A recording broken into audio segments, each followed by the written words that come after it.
Welcome to week 10. Again, this is, week 10. And this is my review. And what do I have to say about 10 weeks of work? I have to say that I may have not worked as hard as I could, but again, there was many factors that limited my growth, at least in the physical area. The one that's kind of more evident on pictures and videos and whatnot to be able to follow. Intellectually, you're not able to follow the little differences that I picked up, nor so much spiritually. With that being said, my weight, from a normal scale, I have lost 8 pounds, plus gaining muscle mass within the weight loss. I've lost weight, but I've also gained weight through muscle, and I've at 8 pounds. So 10 weeks, almost a pound a week of fat. I guess the earliest amount of weight is usually the easiest amount of weight. Once you get lower to smaller body fat percentages, it's going to get harder. That I know, that I understand. But food-wise, it has not been up to par because of circumstances around me. But considering the circumstances, I haven't really found myself progressing back and gaining weight. So it's a win-win situation for me. And yes, I could always have pushed a bit more, but seemingly my focus was more spiritually. God presented more and more deliverances that I needed in my life, and that just took the place of workout. I mean, there was times I sleep 11 to 12 hours a day. You know, when you get surgery done, it takes a lot of energy. When you go through recovering from surgery, it takes a lot of energy and a lot of eating and sleeping. And for almost the past 2 weeks, I really have not spent much time at home. The vast majority of it has been at other people's places. There's just times in your life where you're called elsewhere, and you got to be elsewhere from home. And I can't do much of that. It was spring break, so people are on vacation, and people are free, and whatnot. So I have the pictures that I'll be posting, but I find that I have no gain. I mean, they're pretty much identical pictures, and I feel pretty much identically the same as week 5. This was not something that I was expecting to happen, but it happened. So, with that said, I wanted to get into something more spiritual. Again, I tend to have these things that I have like on my heart to speak about, and this one would be the most uncomfortable if there was one to be talked about. You know, I don't mind talking about my criminal life and whatnot that I'd had before, my sinful life, that I was doing sinfully before. I have no issues talking about that. But this one was more down and out personal. You know, in my book that I'm writing, yes, I do share it there, but it's another thing to very vocally speak it to other people, especially to the public. But this is something that I wanted to break the ice for many people. Some people have already shared it and talked about it, but this is for me. And this has to do with like sexual immorality. And this is something that's very shameful in my life, very present in it, something I've been battling since the age of 8, or since the age of 8. And this is one of the ultimately most hardest thing that I'm ever having to fight. And I've fought a lot, and I've been delivered from many things, about 6-7 years of deliverances, like heavy amounts, and but this one is just, it is absolutely tough. So I'm a human being, I'm a male, I'm young, and I know it's like the vast majority. I don't think anybody out there has not been faced at one point in their life with temptations, with the urges, with hormones, with temptations. All of these things are present, and how we deal with it is sometimes we deal with it different ways, but there's really not. There shouldn't be different ways. There should be one way through God. But so when I say sexual immorality, I mean sex before marriage. I mean masturbation. I mean fantasy, dreams and thoughts, vulgar sexual language, and things all along this line of thought, right? It all started back for me when I was 8 years old, when I started masturbating, and it became quite quickly addictive. At that time of my age, of my life, I was also getting addicted to sugar and video games, dash movies, if you would say. And, well, movies and video games, quite more yes than not, if that ever makes sense, they would contain sexual content, vulgar language, and putting beautiful women, or in women's cases, men with like six-pack abs and all of these things that would attract visually men and women to watch or play these video games. They would put it in there, and so quite quickly, movies and TV shows became a source of pornography, if you would say, for me at a young age, without having to access the adult section of a movie theater, or a movie theater, magazine stand, or pay-per-view movies and internet porn sites and whatnot. Television, like the Playboy Mansion TV series, or a movie that, showed some boobs, something of this nature. Video games that had Japanese anime that, are usually quite perverted. And so it picked up. I had found my first pornography magazine in a porta potty in my apartment complex. There was some construction being done, and they had a porta potty, and I just went in to go, urinate, and basically stumbled upon this magazine, in which I took home, and and it kind of, things really started sprouting from this point in my life. And there was this very dangerous part about masturbation, was because it gives you dopamine when you ejaculate, and this is that feel-good, this feel-good kind of drug, much less like THC and marijuana, which I really had enjoyed and became addicted to in my life. Sugar, it released that feel-good feeling in you. It's kind of hard to eat ice cream and be mad. It's kind of hard to go in your candy store and be mad, to chug down some soda, cold soda. I mean, it feels good. I mean, really, it can get to a point where it feels, too much sugar, too much. But nonetheless, especially as a child, that felt good. Video games at the same point were kind of emptying out emotions of violence or killing, or speeding, which became adrenaline, preoccupying the mind.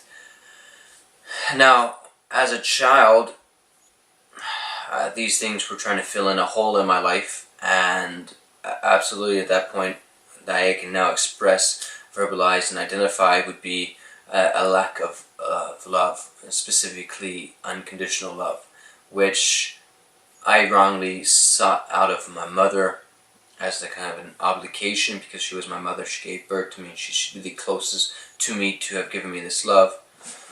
Okay, sorry, I was just checking if it's recording. And I had that wrong, how would I put it, expectation upon someone. Only God could fulfill that. It was wrong for me to come into a relationship expecting. And so I was let down, and, bullying, being rejected, loneliness, and all of these. And so as a child, I picked up the easiest things to numb that pain, and masturbation, was absolutely hands down the easiest one. You didn't have to be in a store to steal sugar, to steal games or toys. You didn't have to be around other people that would judge you, or you have to meet their need for you to be there. So you provided something that they wanted you over their house, for a reason, or you provided something for them, you scratched their back, and vice versa. You didn't have to have money. All you really needed to do was to have a mindset, privacy, and clean up supplies at the most. And this became a secretive life, which just quite recently, actually yesterday, God asked me to give up my secret life, which is basically my alone time, and to devote that to Him, because I've been so lonely in my life, and from youth I built a lifestyle when being alone and in privacy, where there was no one to be subjected to, no parent to punish you, no teacher to discipline you. There was God, but then I kind of tucked Him away. I put Him in the back of my head and pretended that, I almost waited. I knew I was getting into. I expected God to one point to kill me for my sin, and that would have been for me, the perfect suicide, where I wouldn't go to hell because I didn't kill myself. God killed me for my sin, but I was still saved. So I kind of went to heaven and got killed, which was a wrong mentality to have. I knew sin would bring death, and this was sin that would really make God mad, because I knew the truth, but yet I denied it and continued into sin. And so masturbation, like anything, you become used to it, and you need to up the ante and to get more and more and more. And so it became, as I got older, I needed more porn-like things. I try to stay away from women because of the problems and issues they brought in life. That's jealous boyfriends, jealous guys, dealing with their issues, possibilities of having babies, whining and dining, etc., etc. Parents will catch on that you're with someone, and then they judge you according to the girl you're with, and any guy will know what women bring, and girls know what guys bring, and how much easier it is just to lock yourself in a room and just do your duties. It's not as satisfying as a real human touch, but I sought to be loved, and I had this live mentality that to have sex with an individual required that that individual loved and accepted you to an extent. And so this made me feel desired. Obviously, I would imagine myself with larger private parts. I would imagine myself as professional as a porn star.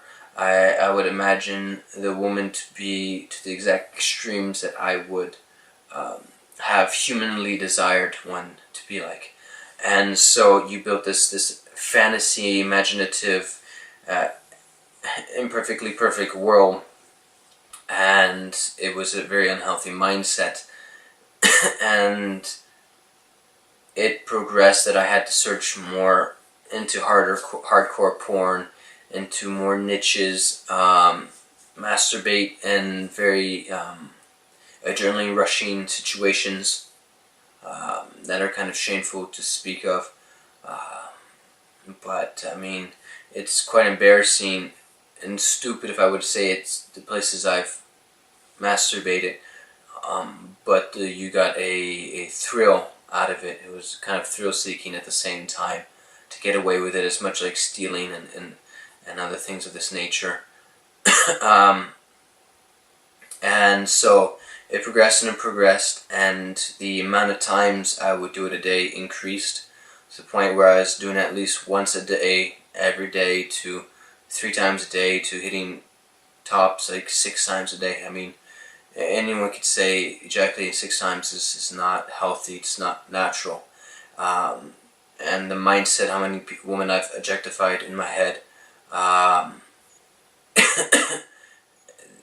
it really damaged my viewpoint of women, because I had a frustration towards women, because it was, in my eyes, the ones that hurt me the most in my life. And they really would piss me off, but they had something that you wanted, so you kind of had to pacify that anger. So yeah, I really got into some stupidities, and then I got to the point where I was living in Canada, and I was no longer around my mother, and I would say the playground I was in got a little bit bigger, because of the freedom that I had away from my mother, and I went around and played with a lot of things and that I shouldn't have.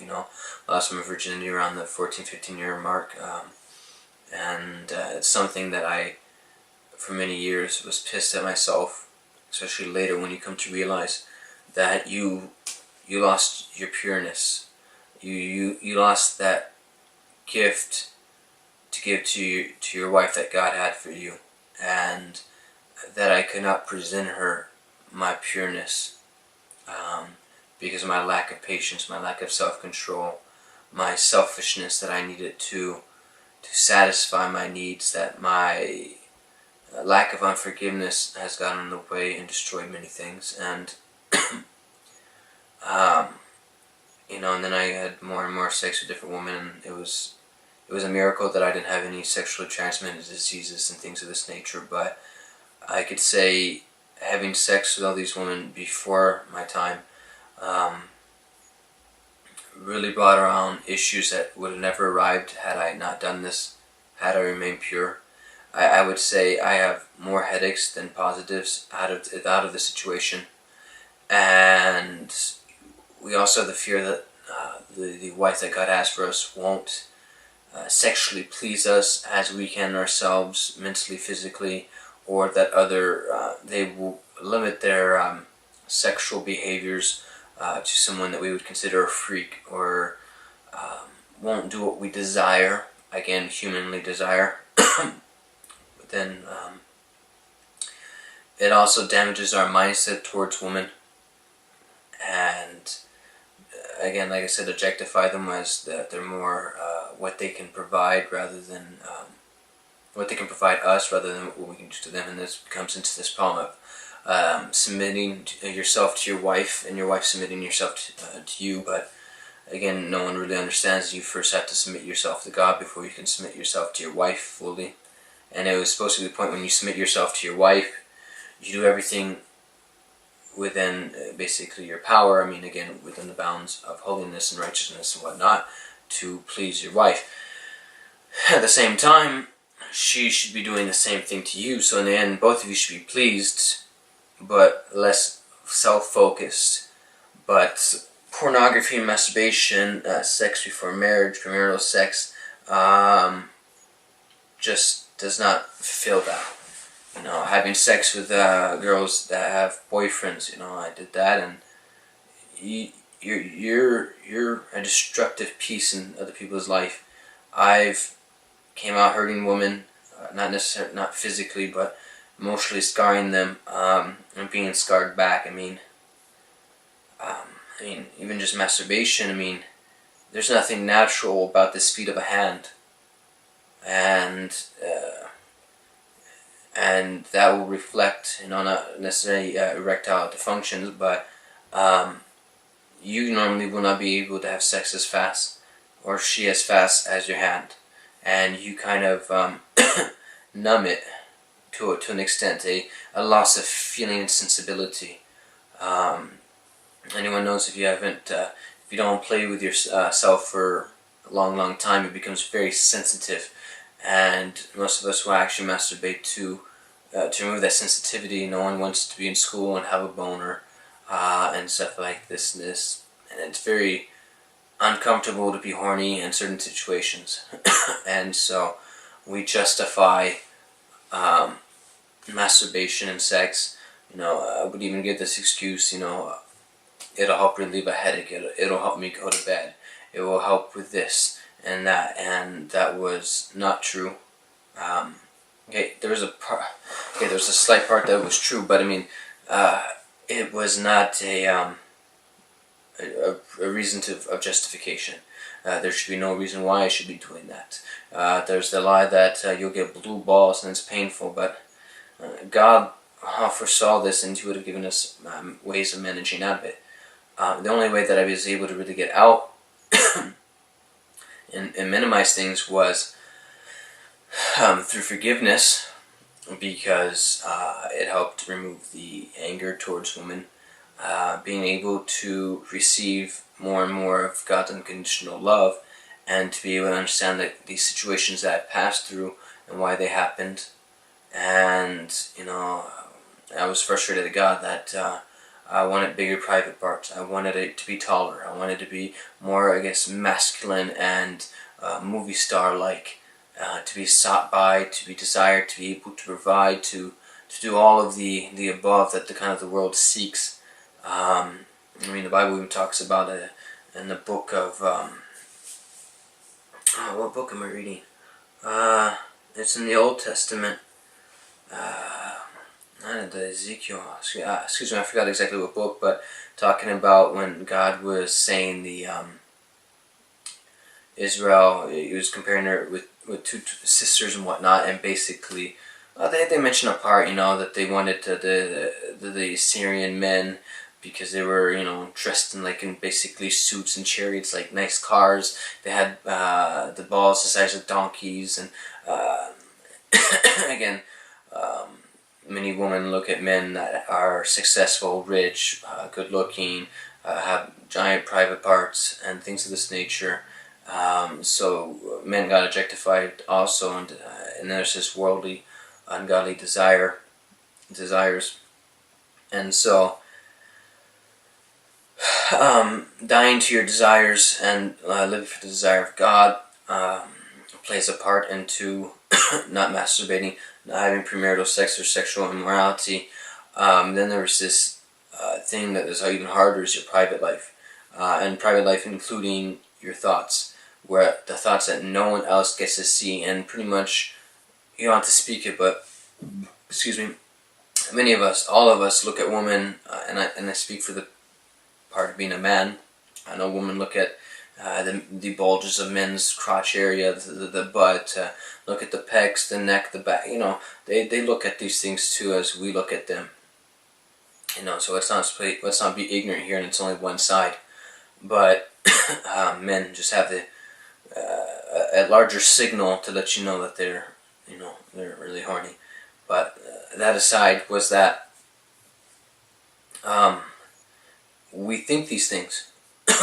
We may not say it, but we think it deep down inside. So I will go and we could be married. We can have a woman. We will still masturbate because there's a desire that we still want to have fulfilled. We see another woman, and this is a kind of a difficult part. It's again no justification, but as a person, as a human being, we can try any and every car. We can go in an ice cream store and try every flavor. We can try every kind of clothing, but the only thing we can't try is any other gods and any other woman. And woman, I would say, would bring more pleasure than trying to worship another god. It doesn't please you as immediate to your five senses as a individual will. And so going to a strip club to be able to see things that you won't get home. She got baby fat, and now you didn't want that. Things changed. Things got boring. No one's again. Your relationships also have issues. Well, because you tend to have issues with God in your relationship with Him. You want to have a better relationship with your husband or your wife. First, have a better relationship with God. So again, I was developing that, and more and more I was getting close to God. The more and more I felt guilty of being a bad father, a bad husband, a bad leader, even before these positions are even to be filled. Because my wife does not deserve to be shared with other thoughts. She's the wife that God gave me, and He saw as best. And who am I to argue? And I was best for her. But again, I go and say, oh, but Lord, I need this, I want that, and that's my human desires get in the way of God's. And that's a big no-no. And there's nothing good that's ever going to come out of it. No one deserves that. And as my wife needs to work with herself on these things, I have to, and I first should take the responsibility, especially as the man, as the leader, the foundation of the family. Anything that's been built is only as strong as its foundation. And I've been working and working, and I've gotten better. Again, it's extremely hard. Everywhere you look, there will be something sexually oriented. Through the subliminal messages, Disney, to just going on Google and getting these pop-up ads on the side that, searching for the sexy date. I mean, you got women that are wearing such provocative things starting at the age of 12. This is stupid, but they start young. You got movies and music that all talk about it.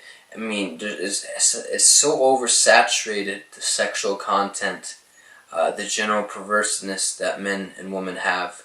And this is something I'm at the point in my life where what I'm fighting, what I'm struggling with now is self-discipline. Because I've got healing, I've broken the lies, and there's much more to it, but I can't say everything, and not everything comes up to surface right away. Self-discipline, because no matter what, I am a male, and I have hormones, and the opposite sex arouses. General mating, general breeding, general science of life. And my body is the temple of God, and we're to have control over our body, and this is the point where self-discipline, this is, this month, this chapter of my life really is about self-discipline and everything, and the Bible really emphasizes in so many places the downside to sexual immorality, to the foreign woman, to destroying your temple, because these sins are really destructive, especially to yourself. And when you destroy yourself, you begin to destroy people around you. And so, there's nothing boastful or proud that I have anymore about the different positions of sex, the different things I've done in sex, to the different women, to the different situations.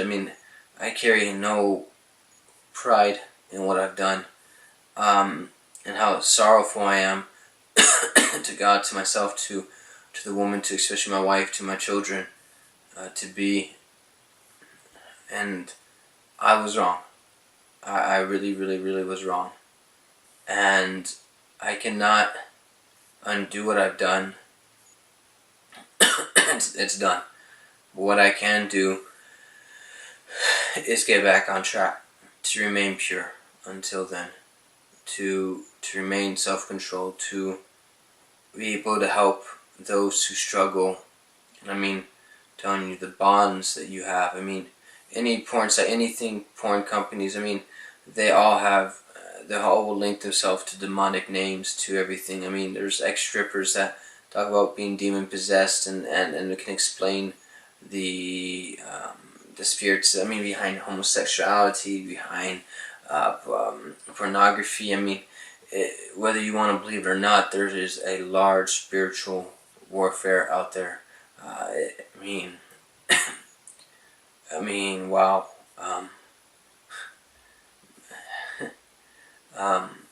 And I got myself into that through ignorance, through naiveness, through just pure evilness. I got myself into that, and it's only by the grace of God that's taken me out of it. I have not fully arrived to 100% self-control, but I am arriving there. I wanted to share that this struggle is huge, that you're not alone who dealing with this, but more than you realize it, you're deeper than you think you are. You're more chained and attached, imprisoned than you could ever imagine. This is such a deep trap. This is such a destructive trap. And it all started with wanting unconditional love. And the only one that's ever going to give you that is God, through His Son, Jesus Christ, and with the gift of the Holy Spirit. That's the only way you're going to begin to get this love that you seek. But the only way for it to fill you is you to give it place to be filled in. And I had to remove and remove and remove and remove.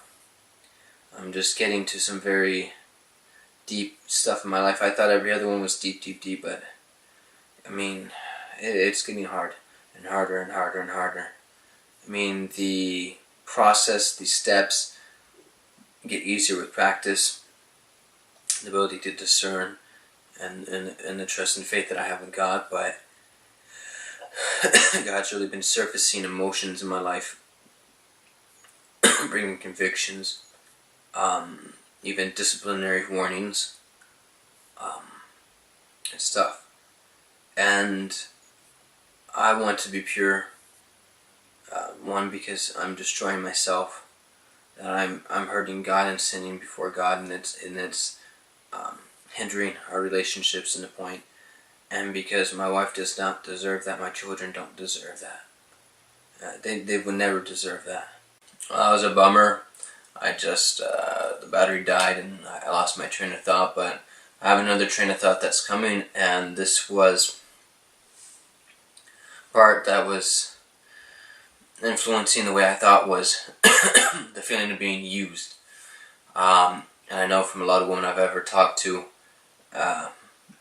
friend or not friend, whatever, was they didn't want to be used, objectified, wanted because of what they had to provide. And there was a point when I was 16 years old, and I had broken up with one of my exes, and I had this mentality I didn't want to go out with a girl. Again, for a couple of reasons, not to be gay, to be anything, it's just to really kind of, close that door for a time. And one of the main reasons was the feeling of being used. If I stopped working out, because they would love me for my six pack. If I stopped making so much money or flattering it around, will they still love me? Will they still love me if I didn't have a position where I was in society or in the groups of people I was with? What did they love me for? And it kind of pissed me off that when I would let go of these things, they wouldn't go for me anymore. They would go for the next one, the one that's got it all, that can provide. And people do feel used, and truly people want to be loved for who they are inside. And I know with people, people always have a good side, where they're really nice to their little newborn child, where they just want to help and have a smile on face. No one wants to have a frown. No one really wants to be mad. I don't care how gangster, how thug, how terrorist, how angry, how bitter, how emo, how capitalist.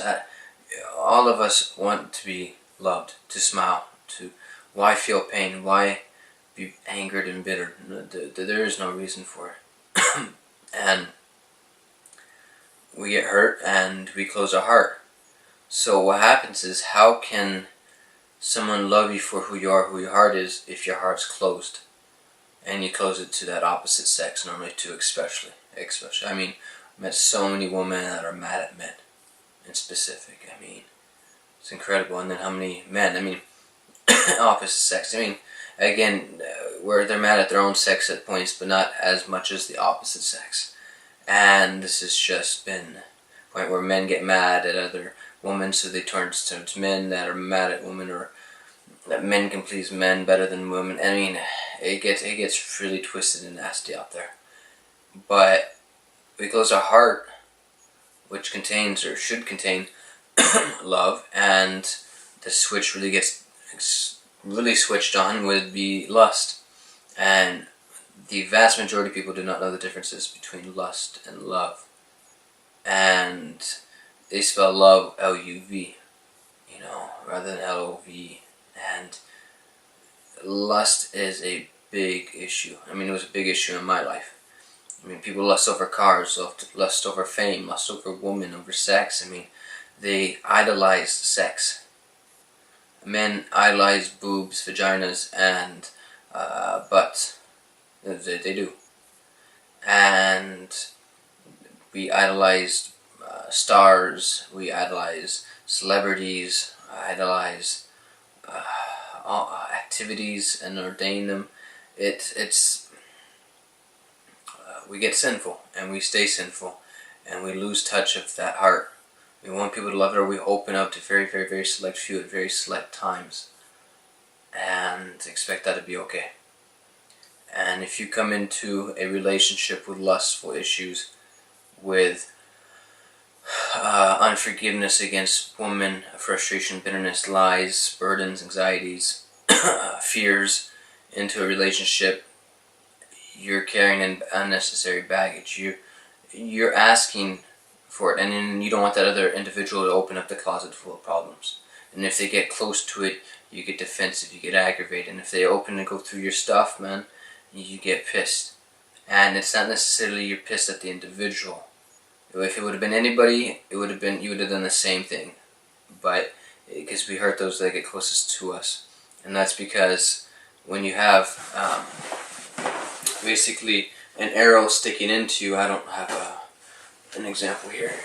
I'll just use this pencil here. You have an arrow inside of you, and basically, if they get close to you, they begin to push in that arrow. So you push them away. You build up walls. Now if that arrow was to be removed, and then they'll be able to get closer and closer to your heart, and vice versa. They could have a longer arrow and stop, and you'll find that there'll be certain situations in your life that will bring out the worst of you. I found out that there were certain times these things were dormant until just the right situation happened for them to become activated again. Some people say that they're inner demons and stuff like that. But I mean, you got some inner demons, man. You got some issues that you need to go deal with God and the power that He has to clear them. But the point is that you're asking. It is a recipe for disaster to come into a relationship with issues of your own. And do not expect to put this upon the other individual to work around all your imperfections, or imperfections that can unnecessary imperfections, let's say, and to expect to love you with them all. There's unconditional love, to love them the way you are, yes, but that if they do not really fully have and truly have God and plenty of unconditional love and God in them, then most likely they're not going to be loving you unconditional. You want to, you expect them to. You expect your family to love you unconditionally, but they're humans, and if they do not have the love of God in them, they will not be able to love you unconditionally. They may have very few conditions, and that tends to be because they truly want to be loved as they love others. Do to others as you wish done to you, and they really try to apply this. There's many human ways of applying this or interpreting what love is, but God is love. And love is patient and kind. Read 1 Corinthians, and you'll see what love is. And we're not patient, we're not kind, we're not boastful, we're all the opposites of what love is by nature.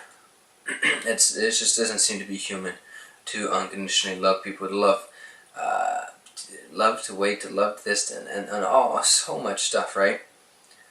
But we love to be lustful. That we are, and then we get mad why things go wrong, why people get hurt, why AIDS gets spread, why diseases, why abortions, why premarital sex brings about babies that you just didn't want, and figuring out who the father is, and paying the child support, divorces, second father, second first, whatever, stepmother this and stepdad that, and stepbrothers not. I mean, more times than not, there's just going to be some nasty stuff coming out of all these situations. Yeah, you can turn a bad situation to a good one, but I'd rather start with a good situation and make it better.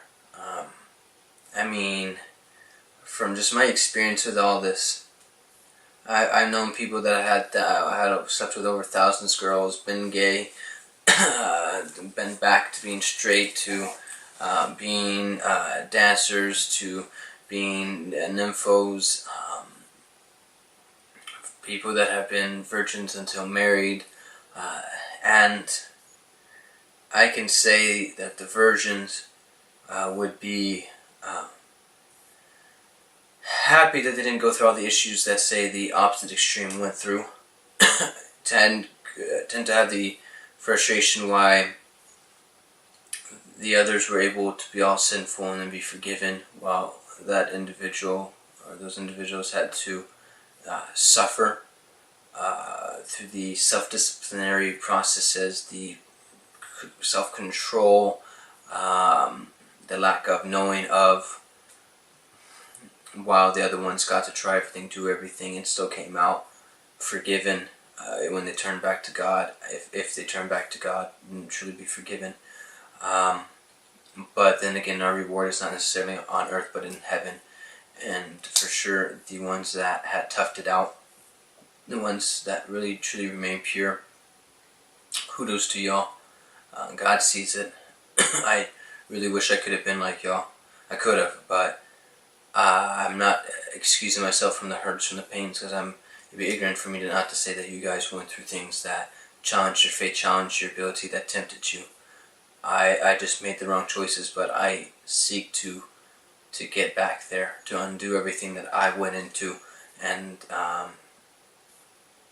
I didn't realize what I got into when I was getting into it, how deep it would go, and you'll get to the point where you'll compromise. I mean, you got a point where there's people that are pedophiles, that are people that are rapists, people that rape other men in jail. I mean, you you got trannies and bisexuals and really confused. If you really truly got to the point they're confused, lied to, and hurt people. But my God fixes them. Fixes anybody. Any problem. And God, I'm just going through this, but I just wanted to share with y'all. This is something that I struggle with, and mostly in secret. To some people it's evident, to some people it's not as evident. You know, there's more to a person than what you see when you see them in public. How do they truly act when they're alone and no one's looking? But God sees everything, and He's there, and you will be held accountable for what you do. And again, like I said, I'm ashamed of what I've done, what I still do. But God has been correcting me, because I've been going with a willing heart, willing to be convicted, willing to be sensitive, and addressing what He tells me to address. Wow. I always wondered what life would have been if I didn't make all those sinful mistakes. You know, I just truly, really wanted to be a pure child, to be a virgin in heart and body. If I could go back and do it over, I would really prefer not to have made these mistakes.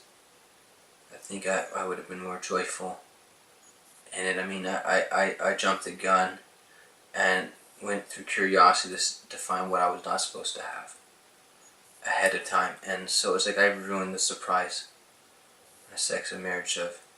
And it really is going to get in the way, unless God can truly, truly fix it for me, and the way I will be in a relationship with my wife. Because I went ahead and, again, spoiled a lot of it. So,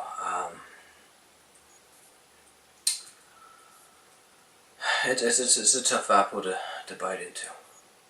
It is. But I hope that one day I will truly be delivered from this.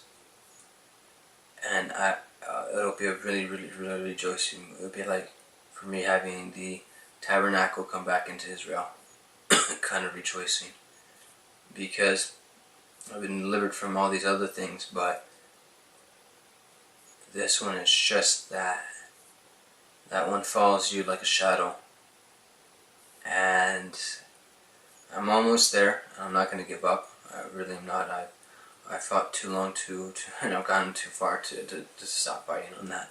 It's not the only thing I struggle with, but it's one of the ones I know we all face, because we all have sexual emotions tied into us naturally. So, yeah, and doing all this without feeling religious, doing it out of, because God said don't do it, so don't do it, and you gotta remember, like, I mean, these past 2 generations above me, man, they were raised hardcore in the church. You know, you can't do this, you can't wear that, you can't, and they came out mad. Most of these people even hurt, by the way they're raised and taught. I desire not to do it because I desire a better relationship with God. And we're allowed to sin. We have the will to, and the willing to sin, but we're asked not to. God asks us not to sin, but He gave us a free will. We can sin, but there's going to be some very bad consequences, because God says if you sin, it will bring death. I mean, it will bring these things if you sin. But if you remain righteous, these are the consequences that are going to happen, and these blessing consequences. God gave us a free will, or to not sin, but boy, do we have reasons to why we do it. If y'all managed to reach this point, thank you for listening. It's nothing, I didn't really plan on how to speak, what to say to you. No script, no nothing. It's just opening up to what my heart says to y'all. It's not necessarily a fun subject to speak about, but it's one that when you begin, it's going to be tough, and it's going to be tough all the way till you get delivered. But once you are, it's amazing the freedom you have once you're free. And this freedom, this unconditional love, is definitely worth it all. And this is something that I've been working on since week 5 and week 10. This is where a lot of my hard work has been put, and it has been an extremely hard month. Provision-wise, food-wise, help-wise, health-wise, just it's a tough month, you know. Yeah. So thank you all for watching. I really don't know what else to say. Catch you week 11. I'm a little on the backtrack of getting all these videos done and editing them. I just been dazed and out. I mean, this really, how I speak, you know, it's not this charismatic preaching that I'm doing right now at all. It's not something you really want to turn on to a television show and watch a series of this, but this is real life. Okay, this is partly the truth behind all these videos, is so you could see real life, what people struggle with.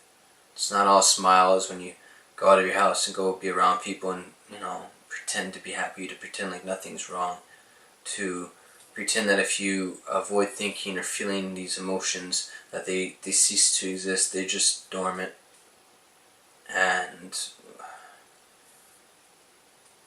I'm going through all this so that I can help you be free. I'm sacrificing my ability and my will to sin so that I can help set you free through Jesus Christ. I mean, it's not me that sets you free, it's God in me. It's God in me that is wise and good and patient and kind and loving, not me. I'm just a sinful person, just like every one of you guys who have been watching. There's nothing good about me. So it's very humbling, and it is gobsmacking, I would say, to be sober-minded and to deal with these things. To get to feel the full extent of these emotions, it's tough. You know, it's like surgery without painkillers or anything. Just feel it straight up. Nothing fun about that. But trust me, once it's done and healed, man, you can rejoice, be happy, jump around, skip around, you know. But while it's going through it, it's tough. And so most people don't film these tough moments. Not that I really see. Not people. I mean, I don't expect thousands of followers. I expect a handful, like a small little handful. That's it. I mean, but it's there for those who want to be healed, those who want to be set free. That's it. Just go down in your little private area, wherever you want to pray, a closet, a dark room, a corner, or whatever it may be, and just go cry out to God. Listen for His response and obey what He tells you, and do it through faith. I mean, that's in essence the easy way of saying it. That's just all you have to do, and just do it and repeat process until perfection arrives. So, thank God for listening. Thank you for your patience. It's probably been like 45 minutes. You've been watching this if you have. Any questions? If not, just go to God and pray. I mean, you don't have to go to me to do it. At first I thought you had to go to a pastor, go to a man of God, or a woman of God, whatever. I just had to go to God, to Jesus, and so yeah. Take care. Week 11's coming. Love y'all.